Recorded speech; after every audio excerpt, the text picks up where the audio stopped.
उज्यालो radio नेटवर्कसँगै उज्यालो online र mobile एप्लिकेशनबाट एकसाथ प्रसारण भइरहेको नेपाल दर्पणमा साथी मल्लिका थापासँगै भोजेन्द्र बस्नेतको नमस्कार।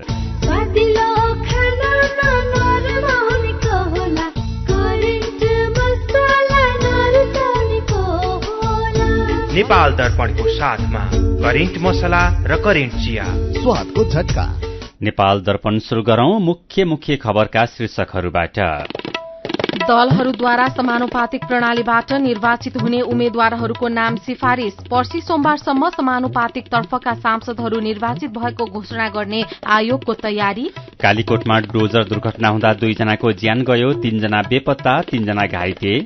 दिगो आरोहण भन्ने मूल नारा सहित काठमाडौँमा अन्तर्राष्ट्रिय पर्वतीय फिल्म फेस्टिभल किम्फ चल्दै। किम्फमा प्रदर्शन भएका विविध चित्रले समाजको प्रतिनिधित्व गरेको दर्शकको भनाई।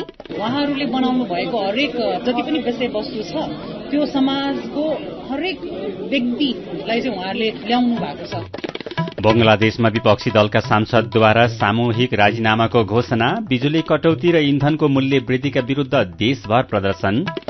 र नेपालगंज म्याराथनको उपाधि आर्मीका खड्ग बहादुर र हाफ म्याराथनको उपाधि सन्तोषजीलाई। विश्वकप फुटबलको क्वार्टर फाइनलमा आज मोरक्को र पोर्चुगल तथा फ्रान्स र इङ्ल्याण्ड खेल्दै। तपाईलाई थाहा छ आत्महत्याको सोच बारम्बार आइरहनु, आत्महानिको व्यवहार देखाउनु एउटा मनोसामाजिक तथा मानसिक स्वास्थ्य समस्या हो। यसको उपचार छ र उपचारपछि पूर्णतया निको भएर सुन्दर जीवन बिताउन सकिन्छ। तपाई वा तपाईको परिवारमा कसैलाई आत्महत्याको सोच आउने, प्रयास गर्ने जस्ता स्वास्थ्य समस्या भए 1166 मा फोन गर्नुहोस्। 1166 मा फोन गर्दा पैसा लाग्दैन। हामी तपाईलाई निशुल्क तथा गोप्य रूपमा यी सोचबाट बाहिर आउन मदत गर्दछौं। यो सेवा नमस्ते नेटवर्कबाट 24 घण्टा उपलब्ध छ। खुशी कसरी खुशी हुन्छ जब बने छैन कोही। आफ्नो भन्दैमा आफ्नो हुन्न सम्पर्कमा बस्या खै। सम्पर्कका लागि बलियो आधार नेपाल टेलिकम हो राष्ट्रकै सञ्चार। सम्पर्कको आधार राष्ट्रको सञ्चार नेपाल टेलिकम राष्ट्रको सञ्चार। नेपाल टेलिकम राष्ट्रको सञ्चार। विदेशबाट आयामी गरेको पैसा सिधै तपाईको मोबाइलमा लिन मिल्छ। अहिलेको अवस्थामा बाहिर गएर पैसा निकाल्न त्यति सजिलो छैन। त्यसैले आफ्नो मोबाइल निकाल्नुहोस्, आइएमई पे डाउनलोड गर्नुहोस् अनि घर बसी बसी आफ्नो रकम प्राप्त गर्नुहोस्। विदेशबाट आइएमई गरेको रकम प्राप्त गर्न आफ्नो मोबाइल फोनमा आइएमई पे डाउनलोड गर्नुहोस्। अब आइएमई गरौँ, आइएमई पे मा प्राप्त गरौँ सजिलै। नेपाल दर्पणमा अब खबरको सिलसिला। राजनीतिक दलहरूले आज समानुपातिक निर्वाचन प्रणाली तर्फबाट निर्वाचित हुने उम्मेद्वारहरूको नाम निर्वाचन आयोग समक्ष सिफारिश गरेका छन्। समानुपातिक तर्फ सबैभन्दा धेरै मत प्राप्त गरेको नेकपा एमाले प्रतिनिधि सभामा 34 जना उम्मेद्वारको नाम सिफारिश गरेको छ। एमाले समानुपातिक तर्फ प्रतिनिधि सभाका लागि आदिवासी जनजातिको पुरूष तर्फबाट देवी प्रसाद भट्टचन्द, हेमराज राई र कालु राम राईको नाम सिफारिश गरेको छ। यस्तै महिला आदिवासी तर्फबाट नयनकला थापा मगर, सूर्यकुमारी श्रेष्ठ, उर्मिला थेबे, ईश्वरी घरती, रनकुमारी बलामपाकी मगर, शान्ति श्रेष्ठ, सरस्वती सुब्बाको नाम सिफारिश गरेको छ। यसैगरी एमाले खस आर्य पुरूषतर्फ रघुजी पन्त, एकनाथ ढकाल, दयाल बहादुर शाही तथा खस आर्य महिला तर्फबाट मेनु कुमारी पोखरेल, सरिता भूषाल, शोभा गेवाली, बिजुला रायमाझी, निर्मला कोइराला, सम्झना थपलिया, दीपा शर्मा र सुनिता बरालको नाम सिफारिश गरेको छ। एमाले थारू महिलातर्फ आसमा कुमारी चौधरी र शान्ति चौधरीको नाम सिफारिश गरेको छ भने दलित पुरूषतर्फ ईश्वर बहादुर रिजाल, प्रभु हजारा पासवान, चन्द्रबहादुर विश्वकर्मा र दलित महिलातर्फ रुक्मिनी राणा बराइली र हर्कमाया विश्वकर्माको नाम सिफारिश गरेको छ। यस्तै एमाले मधेसी पुरूषमा गंगा प्रसाद यादव र अमृतराज लालवंशी तथा मधेसी महिलातर्फ बीना देवी, अमृता देवी अग्रहरी तथा प्रतीक्षा तिवारी मुखियाको नाम सिफारिश गरेको छ। यस्तै एमाले मुस्लिम तर्फबाट सराज अहमद पारखीको नाम सिफारिश गरेको छ। यस्तै समानुपातिक तर्फ 32 सीट पाएको नेपाली कांग्रेसले पनि प्रतिनिधि सभामा 3 पुरूष र 29 महिलाको नाम सिफारिश गरेको छ। कांग्रेसले सिफारिश गरेको 3 पुरूषमा जीवन परियार, विमलेन्द्र निधि र प्रकाश शरण महत हुनुहुन्छ। नेपाली कांग्रेसले आदिवासी जनजातिबाट सरस्वती वजिमय, लीलादेवी वोखिम, सीता कुमारी राणा, सुशीला थिङ, सपना राज भण्डारी, माया राई, कुसुम थापा मगर र मनोरमा शेरचनको नाम सिफारिश गरेको छ। यस्तै खसारियातर्फ अम्बिका बस्नेत, सरिता प्रसाई, आर्जु राणा देउबा, ईश्वरी न्यौपाने, प्रतिमा गौतम, मञ्जु खाड, रमा कोइराला पौडेल, कान्तिका सेजवाल र मैना रावल कार्कीको नाम नेपाली कांग्रेसले निर्वाचन आयोग समक्ष सिफारिश गरेको छ। यस्तै मधेसीतर्फ नागिना यादव, मुक्ता कुमारी यादव, चन्दा चौधरी, संगीता मण्डल र निनु कुमारी कर्णको नाम सिफारिश गरेको नेपाली कांग्रेसले जनाएको छ। यसैगरी नेपाली कांग्रेसले दलिततर्फ शान्ति विक, रूपा विक, सीता मिजार र आशा विकको नाम सिफारिश गरेको छ भने थारूतर्फबाट कल्पना चौधरी र बीना कुमारी थनेत तथा मुस्लिम तर्फबाट जावेदा खातुन जागाको नाम सिफारिश गरेको छ। यस्तै नेकपा माओवादी केन्द्रले पनि आज नै निर्वाचन आयोग समक्ष 14 जना समानुपातिक तर्फबाट निर्वाचित हुने उम्मेद्वारहरूको नाम सिफारिश गरेको छ। माओवादी केन्द्रले आदिवासी महिलातर्फ दुर्गा राई, मीना तामाङ, उर्मिला माझी पौडेल, छिरिङ लामु लामा तामाङको नाम सिफारिश गरेको छ भने खस आर्य पुरूषतर्फ हितराज पाण्डे र महिलातर्फ ज्ञानु बस्नेत सुवेदी, विमला सुवेदी, नारायणी शर्माको नाम सिफारिश गरेको छ। यस्तै माओवादी केन्द्रले थारूतर्फ रूपा सोशी चौधरी तथा दलिततर्फ रणेन्द्र बराइली, सुशीला श्रीपाली ठकुरी तथा मधेसतर्फ मीना यादव र उमरावती देवी यादवको नाम सिफारिश गरेको छ। माओवादी केन्द्रले पिछडिएको क्षेत्रको तर्फबाट कल्पना मियाको नाम निर्वाचन आयोग समक्ष सिफारिश गरेको छ। यसैगरी समानुपातिक निर्वाचन प्रणालीतर्फ प्रतिनिधि सभामा 13 सीट प्राप्त गरेको राष्ट्रिय स्वतन्त्र पार्टीले पनि आज नै निर्वाचन आयोग समक्ष पार्टीका तर्फबाट निर्वाचित हुने उम्मेद्वारको नाम सिफारिश गरेको छ। राष्ट्रिय स्वतन्त्र पार्टीबाट दलिततर्फ सन्तोष परियार र शिव नेपालीको नाम सिफारिश भएको छ भने आदिवासी र जनजातितर्फ डाक्टर ढाका कुमार श्रेष्ठ, इन्दिरा राणा मगर, सुमना श्रेष्ठको नाम सिफारिश भएको छ। राष्ट्रिय स्वतन्त्र पार्टीले खस आर्यतर्फबाट डाक्टर चन्दा कार्की, डोलप्रसाद अर्याल, निशा डाङ्गी र विनिता कठायत तथा मधेसीतर्फ लक्ष्मी तिवारी र मनिष झाको नाम सिफारिश गरेको छ। यस्तै थारूबाट अशोक कुमार चौधरी र मुस्लिमबाट असीम शाहलाई निर्वाचन आयोग समक्ष सिफारिश गरेको राष्ट्रिय स्वतन्त्र पार्टीले जनाएको छ। आज नै पार्टीहरूले समानुपातिक तर्फ 7 वटै प्रदेश सभामा आफ्नो दलको भागमा परेका सीटहरूमा पनि उम्मेद्वारको नाम निर्वाचन आयोग समक्ष पेश गरेका छन्। यसैबीच निर्वाचन आयोगले पर्सि सोमबारसम्म समानुपातिक तर्फका सांसदहरू निर्वाचित भएको घोषणा गर्ने भएको छ। राजनीतिक दलहरूले आज बुझाएको नामावली जाँचबुझ गरी पर्सि सोमबार समानुपातिक तर्फका सांसदहरू पनि निर्वाचित भएको घोषणा गर्ने तयारीमा रहेको निर्वाचन आयोगका सहसचिव यज्ञ प्रसाद भट्टराईले जानकारी दिनुभयो। आयोगका सहसचिव भट्टराईले समानुपातिक तर्फको पनि सांसदहरू निर्वाचित भएको घोषणा भएको मितिले 7 दिनभित्र राष्ट्रपति समक्ष निर्वाचन सम्बन्धी प्रतिवेदन बुझाइसक्नुपर्ने कानूनी व्यवस्था भएकोले त्यही अनुसार काम गर्ने बताउनुभयो।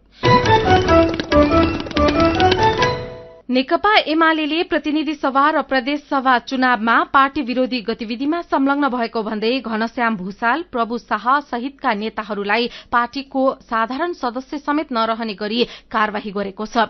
पार्टी केन्द्रीय कार्यालय ललितपुरमा आज बसेको सचिवालय बैठकले चुनावमा पार्टी विरोधी गतिविधिमा लागेका नेताद्वय भूषाल र शाहलाई पार्टी स्थायी कमिटी सदस्य नरहने गरी कार्यवाही गर्ने निर्णय गरेको हो।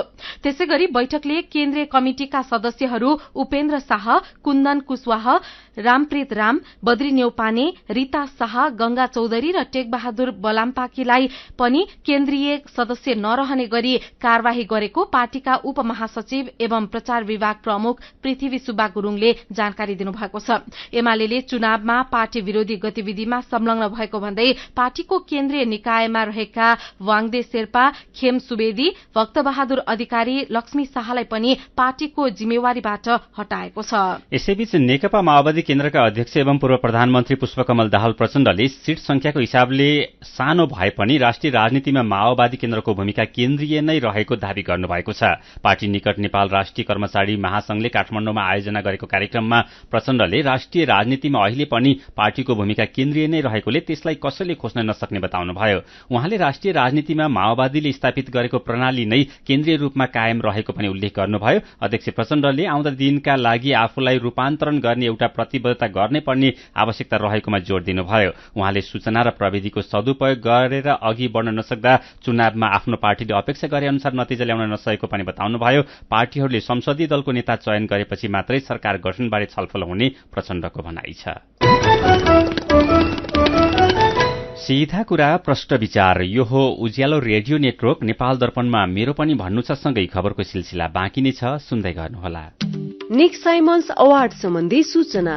निक साइमन्स अवार्डका लागि स्वास्थ्य कर्मीहरूको सिफारिसको लागि सिफारिसको ढाँचा सहित सम्बन्धित सबै प्रादेशिक निर्देशनालयमा पत्राचार भइसकेकोले सो ढाँचा अनुरूप आफ्नो विवरणहरू भरेर यही मङ्सिर मसान्तभित्र सम्बन्धित प्रादेशिक निर्देशनालयमा पठाउनु हुन सबै स्वास्थ्य कर्मीहरूलाई अनुरोध गरिन्छ।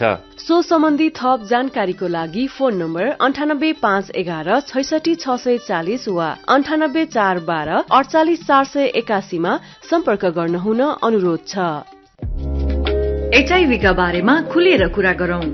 एचआईभी खराब आचरणको नतिजा नभई असावधानीको परिणाम हो, तसर्थ यसबाट बच्न असुरक्षित यौन सम्पर्क नराखौं।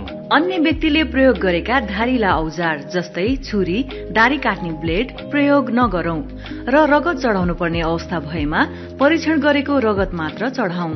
संक्रमित भइसकेकालाई समयमै उपचारमा लगाउँ र अकालमै हुन सक्ने मृत्युबाट जोगाउँ। समयमै उपचार गर्नाले संक्रमित गर्भवती महिलाले पनि स्वस्थ बच्चा जन्माउन सक्छिन्। Nepal youth foundation 12+ Lumbini plus र मकवानपुर महिला समूह।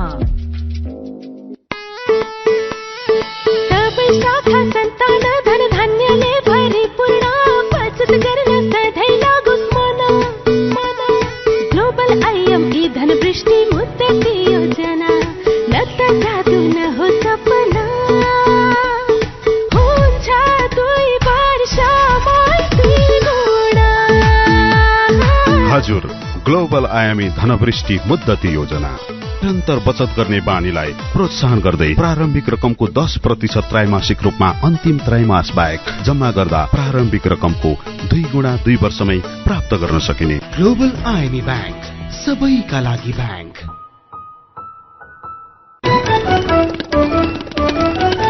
उज्यालो रेडियो नेटवर्कबाट प्रसारण भइरहेको नेपाल दर्पणमा तपाईंलाई फेरि स्वागत छ।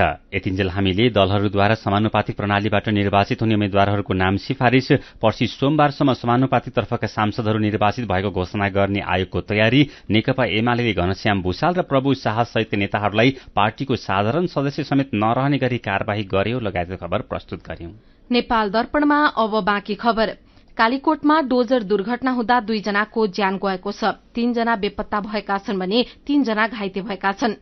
सानी त्रिवेणी गाउँपालिका 1 अँधेरी खोला भिरमा डोजर खसेर दुर्घटना हुँदा स्थानीय 30 वर्षका चरित्र सार्की र 16 वर्षका युवराज बुढाको ज्यान गएको हो।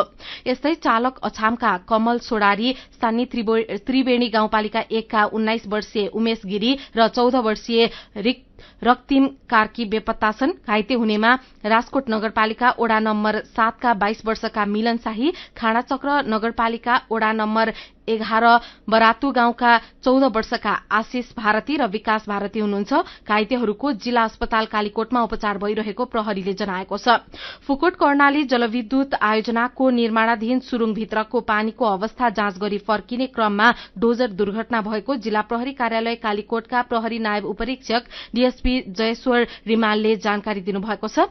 डोजर कर्णाली करिडोर नजिकै 80 मिटर तल नदीमा खसेको छ। यसैबीच सिन्धुलीको हरिहरपुर गढी गाउँपालिका वडा नम्बर 7 को कार्यालयमा कार्यरत ओडा सचिव प्रेम बहादुर राय छेत्रीको जंगली माहुरी घारेले चिलेर ज्यान गएको छ। सर्लाहीबाट हरिहरपुर गढी गाउँपालिका आउने क्रममा घारेले चिलेर घाइते भएका छेत्रीको ज्यान गएको हरिहरपुर गढी गाउँपालिकाले जनाएको छ। गोर्खा र लमजुङको सीमा चेपे खोलामा निर्माण भइरहेको चेपे ए जलविद्युत आयोजनामा तोडफोड र आगजनी भएको छ। 7 मेगावाट क्षमताको निर्माणाधीन आयोजनाको गोर्खाको सिरानचोक गाउँपालिका 2 कुविण्डे वेसीमा रहेको कार्यालयमा आज दिउँसो तोडफोड गरिनुका साथै गाड़ीमा आगो पनि लगाइएको छ। लमजुङको राइना स्टार सिंचाई आयोजनाको मुहान प्रभावित हुने गरी आयोजनाको पावर हाउस बनाउन थालिएको भन्दै त्यो क्षेत्रका बासिन्दाले काम रोक्न आग्रह गर्दै आएका थिए। राइनास नगरपालिकाका उपप्रमुख पुष्पराज खनाल नेतृत्वमा आएको स्थानीय बासिन्दाको टोलीले तोडफोड गरेको आयोजना पक्षको भनाइ छ। ताप्लेजुङमा अलैँचीको मूल्य घट्न थालेको छ। एक हप्ता अघिसम्म प्रतिमन 26,000 रुपियाँका दरले अलैँचीको कारोबार भइरहेकोमा अहिले 24,000 रुपियाँमा झरेको छ। यो वर्षको नयाँ उत्पादन शुरू हुँदा 28,000 देखि 29,000 रुपियाँका दरले कारोबार भएको थियो। यो वर्ष अलैँचीको माग न्यून भएकोले पनि मूल्य बढ्न नसकेको अलैँची व्यवसायी नरेन्द्र तिवारीले बताउनुभयो। पछिल्लो समय अलैँचीको उत्पादनमा वृद्धि भएको तर माग न्यून भएकाले मूल्य नबढेको उहाँको भनाइ छ। गएको वर्ष प्रतिमन 48,000 रुपियाँका दरले कारोबार भएको थियो। त्यसै त क्रमिक रूपमा मूल्य घट्दै गइरहेको व्यवसायीहरूले बताएका छन्। बागमती सफाई महाअभियानको 500 हप्ता पुगेको अवसरमा आज नदी सफाईसँगै वृक्षारोपण गरिएको छ। 2070 साल जेठ 5 गते तत्कालीन मुख्य सचिव लीलामणि पौडेलको नेतृत्वमा शुरू भएको बागमती सफाई महाअभियानको आज 500 हप्ता पुगेको हो। कार्यक्रममा बागमती सफाई अभियन्ताहरूले नदीमा फोहोर फाल्न हुँदैन भन्ने जनचेतना फैलाउनु मुख्य कुरा भएको बताएका छन्। यस्तै सरकारले बागमती लगायत कुनै पनि नदीमा फोहोर फाल्ने, ढल मिसाउने काम गर्नेलाई कानूनी कार्यवाही हुने गरी कानून निर्माण गर्नुपर्नेमा अभियन्ताहरूले जोड़ दिएका छन्। लुम्बिनी प्रदेशमा लैंगिक हिंसाका मुद्दामा राजनीतिकरण गरिँदा पीड़ितहरू झन समस्यामा परेको पाइएको छ। रूपन्देहीको भैरवामा आज भएको लैंगिक हिंसा न्यूनीकरणमा सरोकारवालाहरूको भूमिका विषयक अन्तर्क्रिया कार्यक्रममा बोल्ने वक्ताहरूले लैंगिक हिंसाका मुद्दामा राजनीतिकरण भन्दा पनि पीड़ितहरूलाई न्याय नै महत्वपूर्ण हुनेमा जोड़ दिएका छन्। लुम्बिनी प्रदेशमा लैंगिक हिंसाका मुद्दाहरूको तथ्याङ्क हेर्दा बाँकी जिल्लामा सबैभन्दा धेरै हिंसाका घटना रहेको तथ्याङ्कले देखाएको छ। लैंगिक हिंसा विरूद्धको 16 दिने अभियान चलिरहँदा 2079 साल साउनदेखि कार्तिक मसान्तसम्मको नेपाल प्रहरी लुम्बिनी प्रदेश कार्यालयको तथ्याङ्क अनुसार बाँकीमा मात्रै 283 जना विभिन्न खाले लैंगिक हिंसामा परेको देखिएको छ। पछिल्लो 24 घण्टामा एक जनामा कोरोना भाइरसको संक्रमण पुष्टि भएको छ। पीसीआर र एन्टिजेन गरी 1079 जनाको नमूना परीक्षण गर्दा एक जनामा कोरोना भाइरसको संक्रमण पुष्टि भएको स्वास्थ्य तथा जनसंख्या मन्त्रालयले जनाएको छ। थप 11 जना निको भएसँगै कोरोना भाइरसका सक्रिय संक्रमितको संख्या 41 जनामा झरेको छ। प्रधानमन्त्री शेरबहादुर देउवाले मानव अधिकार, लोकतन्त्र र कानूनी शासनको पक्षमा सामूहिक रूपमा काम गर्न आवश्यक रहेको बताउनु भएको छ। राष्ट्रिय मानव अधिकार आयोगले आयोजना गरेको कार्यक्रममा प्रधानमन्त्री देउवाले मानव अधिकारको संरक्षण, सम्वर्धन गर्ने दायित्व राज्यको भए पनि मानव अधिकारको सम्मान गर्नु सबैको जिम्मेवारी भएको बताउनुभयो। उहाँले नेपालको संविधानले विश्वव्यापी रूपमा मानव अधिकारका आधारभूत मागहरू अन्तर्गत सबै अधिकारलाई मौलिक अधिकार हकको रूपमा संवैधानिक रूपमा प्रत्याभूत गरेको उल्लेख गर्नुभयो। नेपालसहित विश्वभर आज 74औं राष्ट्रिय मानव अधिकार दिवस मनाइएको छ। मेरो पनि भन्नु छ। आज अन्तर्राष्ट्रिय मानव अधिकार दिवस। मानव अधिकार रक्षा गर्न 3 तहका सरकारबाट तपाईको अपेक्षा के छ भनेर हामीले सोधेको जिज्ञासामा तपाईले नै राख्नुभएका विचार तथा प्रतिक्रियालाई आजको मेरो पनि भन्नु छमा समेटेका छौं। भूमिका अधिकारीले लेख्नु भएको छ, 3 तहका सरकारले आफ्ना नागरिकलाई आमाले आफ्ना सन्तानलाई गरे जस्तो माया र बाबुले जस्तो जिम्मेवारी लिनुपर्छ। कसैले पनि हेपिएको र चेपिएको महसुस गर्नु नपरोस्। आधारभूत आवश्यकता सहित शिक्षा, स्वास्थ्य, सुरक्षाको ग्यारेन्टी होस्। शंकर चौधरीको विचार छ, सरकारबाट मानवाधिकारको रक्षा हुनुपर्छ। 65 वर्ष नकटेसम्म कामको व्यवस्था अनि रोजगार गरेर खाने वातावरण बनाउनुपर्छ। 3 तहका सरकारबाट त्यस अनुसार नै पहल होस्। सुनिल घिमिरेले लेख्नु भएको छ, मानवाधिकारको नाममा अपराध तथा अपराधीको संरक्षण नहोस्। अन्यायमा परेकाले न्याय पाउन सकुन्। सम्पूर्णमा अन्तर्राष्ट्रिय मानवाधिकार दिवसको शुभकामना। फेसबुकमा तेसन नेपाल नाम राखेका साथीले लेख्नु भएको छ, हाम्रो देशमा मानवाधिकार भन्ने शब्द हुने खानेको लागि मात्रै भयो। हिजो कामका आधारमा भएको वर्ग विभाजन अहिले समाजमा कुन रूपमा छ? मूल्याङ्कन गरी सरकार र जिम्मेवार निकायले सबैलाई सम्मानपूर्वक बाँच्ने आधार बनाउनुपर्छ। जबसम्म समाज रूपान्तरणका लागि कार्यक्रम हुँदैनन्, यो दिवस मात्रै मनाएर खासै अर्थ छैन। अनि जयराम पाण्डेले लेख्नु भएको छ, सबैले समान रूपमा अधिकार पाउनुपर्छ। धनी गरिब बीचको खाडल अन्त्य हुनुपर्छ। यसै हामी सबैले भन्न त भन्छौं, तर व्यवहारमा त्यसो हुँदैन। खै के गर्नु? विचारका लागि तपाईलाई धन्यवाद। मेरो पनि भन्नु छ। मेरो पनि भन्नु छ प्रस्तुत गर्दै हुनुहुन्थ्यो साथी मदन पौड्याल। नेपाल दर्पणमा रंग दर्पणसँगै खबरको सिलसिला बाँकी नै छ, सुन्दै गर्नुहोला। होइन हो दाजु भाउजू, खुसी हुँदै कस्तो नाचे। हामीलाई त तेरा भन्दा धेरै सुविधा मुक्तिनाथ आशीर्वाद बचत खाता खोलेर। होइन के छ र यसमा त्यस्तो खुसी भइरा? सर्वाधिक ब्याज दर निशुल्क डेबिट कार्ड छ यसमा, मोबाइल ब्याङ्किङ अनि गजबको बिमा। खातामा बिमा हो नि, अब खुसीको छैन कुनै सीमा। बचत खातामा 1 करोड 1 लाखसम्मको बिमा। हो हजुर, अब मुक्तिनाथ आशीर्वाद बचत खातामा पाउनुहोस् 1 करोड 1 लाखसम्मको बिमा, साथै आकर्षक ब्याज दरसँगै निशुल्क भिजा डेबिट कार्ड, निशुल्क मोबाइल ब्याङ्किङ अनि 13 अन्य ब्याङ्किङ सुविधाहरूमा छुट। अब खुसीको छैन कुनै सीमा। बचत खातामा 1 करोड 1 लाखसम्मको बिमा। मुक्तिनाथ विकास ब्याङ्क, जनता ब्याङ्कमा होइन, ब्याङ्क जनतामा जानु पर्दछ। गाउँको उत्पादन शहरमा, रैथाने खाना घर घरमा। पञ्चगुणीय तत्त्वले भरिपूर्ण रैथाने कृषि खाद्य वस्तु तथा सामग्रीहरू कृषकहरूबाट संकलन तथा प्रशोधन गरी काठमाडौँ उपत्यका भरि सहज रूपमा होम डेलिभरी भइरहेको कुरा सहर्ष जानकारी गराउँदछौ। सम्पर्क तथा जानकारीका लागि रैथाने एग्री प्रोडक्ट्स नेपाल प्राली, चप्पल कारखाना, Maharajganj, Kathmandu. Phone number 01 40 15 658 40 15 662। Mobile number 98 434 21 743 र 98 550 45 242। रैथानेलाई तपाईले मोबाइल एपको लागि RAITHAANE रैथाने टाइप गरेर वा वेबसाइट www.raithanenepal.com मा गएर पनि भेट्न सक्नुहुनेछ। उज्यालो रेडियो नेटवर्क मार्फत देशभरिका विभिन्न एफएम स्टेशन तथा उज्यालो अनलाइन र मोबाइल एप्लिकेशनमा प्रसारण भइरहेको नेपाल दर्पणमा तपाईंलाई फेरि स्वागत छ। नेपाल दर्पणमा अब विदेशको खबर। बंगलादेशको प्रमुख प्रतिपक्षी दल बंगलादेश नेशनलिस्ट पार्टी बीएनपी का सबै 7 जना सांसदले राजीनामा घोषणा गरेका छन्। नयाँ चुनावको माग गर्दै प्रधानमन्त्री शेख हसीनाको सरकार विरूद्धको आन्दोलनमा रहेको बीएनपीले राजधानी ढाकामा आयोजना गरेको भेलामा उनीहरूले राजीनामा घोषणा गरेका समाचार संस्था एएफपीले जनाएको छ। बंगलादेशमा हसीनाको पार्टीसँग 2/3 भन्दा बढ़ी बहुमत छ। एसियाको सबैभन्दा तीव्र गतिमा वृद्धि भइरहेको अर्थतन्त्र मध्ये एक बंगलादेशमा युक्रेन युद्धले सरकारलाई ग्यास र डिजेलको आयात स्थगित गर्न बाध्य बनाएको छ।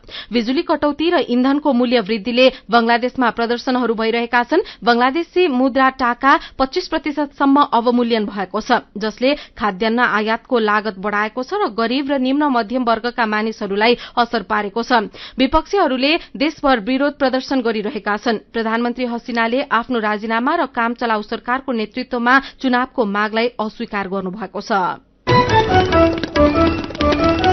अब केही खेल खबर। 8औं संस्करणको धारा नेपालगंज म्याराथनको उपाधि नेपाली सेनाको त्रिभुवन आर्मी क्लबका खड्ग बहादुर खड्काले जितेका छन्। नेपालगंजमा आज भएको म्याराथनमा खड्काले निर्धारित दूरी 2 घण्टा 20 मिनेट 28 सेकेण्डमा पूरा गर्दै उपाधि जितेका हुन्। म्याराथनमा दोस्रो र तेस्रो आर्मीकै क्रमशः नरेन्द्र सिंह राउत र मोहन देव जोशी भए। उपाधि विजेता खड्काले 1,50,000 रूपियाँ पुरस्कार प्राप्त गरे। दोस्रो भएका राउतले 60,000 रूपियाँ र तेस्रो भएका जोशीले 30,000 रूपियाँ पुरस्कार प्राप्त गरे। यस्तै 8औं संस्करणकै महिला हाफ म्याराथनको उपाधि बागमती प्रदेशकी सन्तोषी श्रेष्ठले जितिन्। उनी 7औं संस्करणकी समेत च्याम्पियन हुन्। उनले निर्धारित दूरी 1 घण्टा 16 मिनेट 41 सेकेण्डमा पूरा गर्दै 60,000 रूपियाँ पुरस्कार प्राप्त गरिन्। यस्तै दोस्रो भएकी अञ्जली चौहानले 30,000 रूपियाँ र तेस्रो भएकी अन्जु खड्काले 15,000 रूपियाँ प्राप्त गरेका आयोजक क्रिएटिभ ह्यान्ड्सले जनाएको छ। र फिफा विश्वकप फुटबलमा आज क्वार्टर फाइनलका अन्तिम 2वटा खेल हुँदैछन्। क्वार्टर फाइनलमा आजको पहिलो खेलमा मोरक्को र पोर्चुगल तथा दोस्रो खेलमा फ्रान्स र इंग्ल्याण्ड बीच खेल हुनेछ। मोरक्को र पोर्चुगल बीचको खेल अहिले पौने 9 बजे कतारको अल्थुमामा मैदानमा शुरू हुनेछ। क्वार्टर फाइनलको अन्तिम खेलमा आज राति फ्रान्स र इंग्ल्याण्ड खेल्दैछन्। यो खेल राति पौने 1 बजे अल्बायत मैदानमा शुरू हुनेछ। फ्रान्स साविक विजेता टोली हो। यसअघि अर्जेन्टिना र क्रोएसिया विश्वकप फुटबलको सेमी फाइनलमा पुगेका छन्। खबरको सिलसिला यति नै। आज शनिबार, सधैँको शनिबार जस्तै रंग दर्पणको पालो। रंग दर्पण लिएर आइपुग्नु भएको छ साथी महेश गेवाली।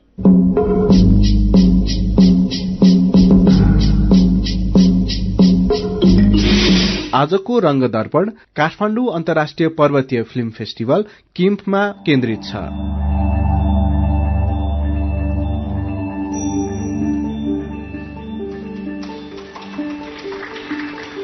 दिगु आरोहण भन्ने मूल नारासहित काठमाडौँको राष्ट्रिय सभागृह र पर्यटन बोर्डमा किम्फको 20औं संस्करण शुरू भएको छ। किम्फमा नेपाल सहित विभिन्न 30 देशका 60 भन्दा बढ़ी वृत्तचित्र देखाइदैछ।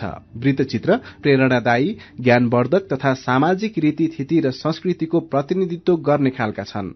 फेस्टिभलको पहिलो दिन बुधबार टेलिभिजन कार्यक्रम हेर्ने कथाकी सञ्चालिका विद्या चापागाईको निर्माण तथा कमल कुमारको निर्देशन रहेको बाघको बंगरा नामको वृत्तचित्र देखाइयो।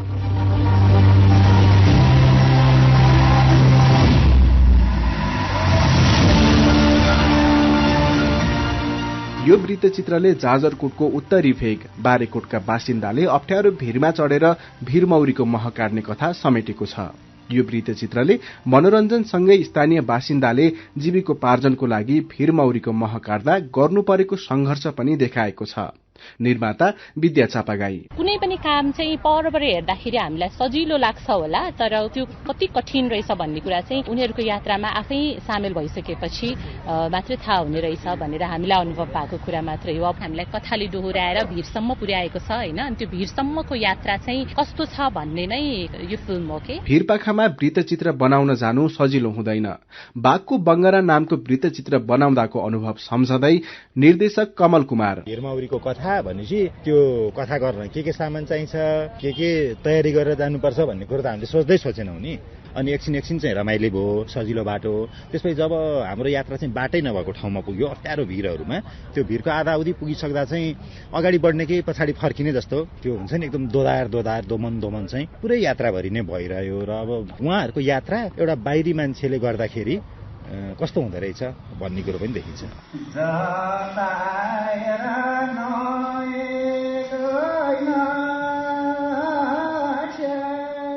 यसरी दुःख र मेहनतका साथ बनाइएका वृत्तचित्रले दर्शकको मन पनि जितेको हुन्छ। किम्फमा प्रदर्शन भएका वृत्तचित्र हेरेपछि सीता पाइलाकी सुनैना पन्थी उहाँहरूले बनाउनु भएको हरेक जति पनि विषयवस्तु छ त्यो समाजको हरेक व्यक्तिलाई चाहिँ उहाँहरूले ल्याउनु भएको छ। समाजको एउटा कुनै परिवेश र परिस्थितिको कथा हो हैन, हामी जीवन्त जुन खोज्छौं नि फिल्ममा हो त्यो चाहिँ बढी जसो किम्फमा हुने चलचित्रहरूमा चाहिँ बढी पाउँछ क्या। त्यसले गर्दाखेरि किम्फको त्यो विशेषता चाहिँ मलाई मनपर्छ। कल्पनामा भन्दा पनि वास्तविकतामा आधारित हुने वृत्तचित्रले समाजको परिवेश बुझ्न सजिलो बनाएको छ। वास्तविक कथा र भोगाईलाई जीवन्त र कलात्मक तरिकाले उतार्ने वृत्तचित्रले मनोरञ्जनसँगै ग्रामीण भेगका बासिन्दाले गर्ने दुःख र मेहनतलाई चित्रण गरेको हुन्छ।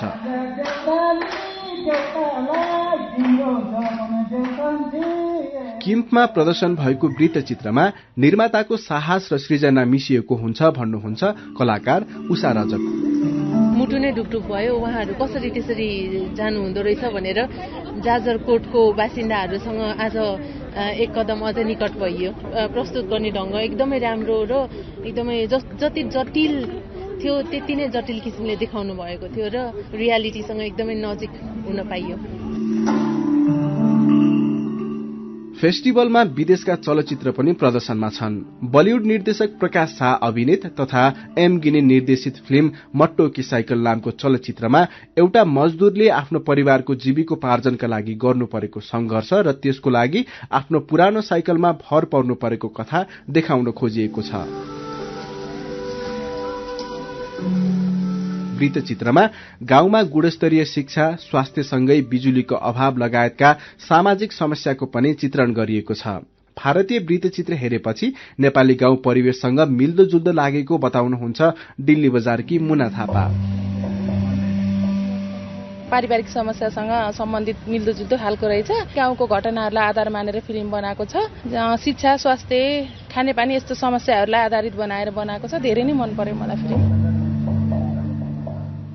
फेस्टिभलमा देखाइने देश विदेशका वृत्तचित्र र चलचित्रले नेपाली फिल्मको स्तर बुझ्न सजिलो बनाएको छ।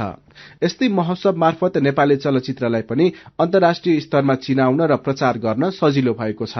2 वर्षसम्म कोरोनाले पिरोलेको नेपाली सिने क्षेत्रलाई उभो लगाउन यस्ता महोत्सवले धुरी खम्बाको रूपमा काम गरेको छ।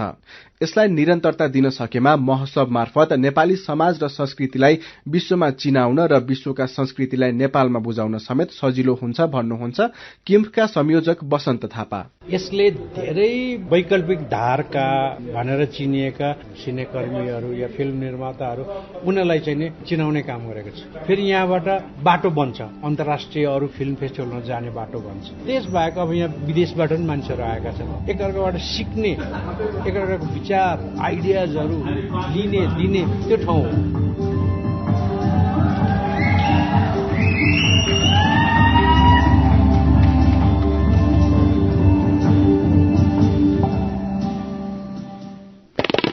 रंग दर्पणसँगै हामी नेपाल दर्पणको अन्त्यमा आइपुगेका छौं। आजका मुख्य मुख्य खबरका शीर्षकहरू फेरि एकपटक।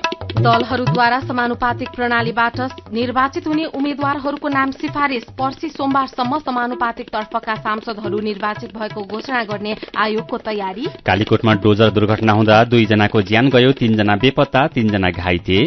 दिगो आरोहण भन्ने मूल नारा सहित काठमाडौँमा अन्तर्राष्ट्रिय पर्वतीय फिल्म फेस्टिभल किम्फ चल्दै। किम्फमा प्रदर्शन भएका वृत्तचित्रले समाजको प्रतिनिधित्व गरेको दर्शकहरूको भनाई। बंगलादेशमा विपक्षी दलका सांसदद्वारा सामूहिक राजीनामाको घोषणा। बिजुली कटौती र इन्धनको मूल्य वृद्धिका विरूद्ध देशभर प्रदर्शन। र नेपालगंज म्याराथनको उपाधि आर्मीका खड्ग बहादुर र हाफ म्याराथनको उपाधि सन्तोषीलाई। विश्वकप फुटबलको क्वार्टर फाइनलमा आज मोरक्को र पोर्चुगल तथा फ्रान्स र इङ्ल्याण्ड खेल्दै। आजको नेपाल दर्पण सकिएको छ। प्राविधिक साथी संघर्ष विष्टसँगै हामी मल्लिका थापा र भोजेन्द्र बस्नेत पनि बिदा हुन्छौं। उज्यालोको मोबाइल एप्लिकेशन र अनलाइनमा प्रसारण भइरहेका रेडियो र अनलाइनका सामग्री भाइबरमा पनि उपलब्ध छन्। जाडोको समय छ, पर्याप्त रूपमा तातो र झोलिलो खानेकुरा खाने गरौं। नमस्कार।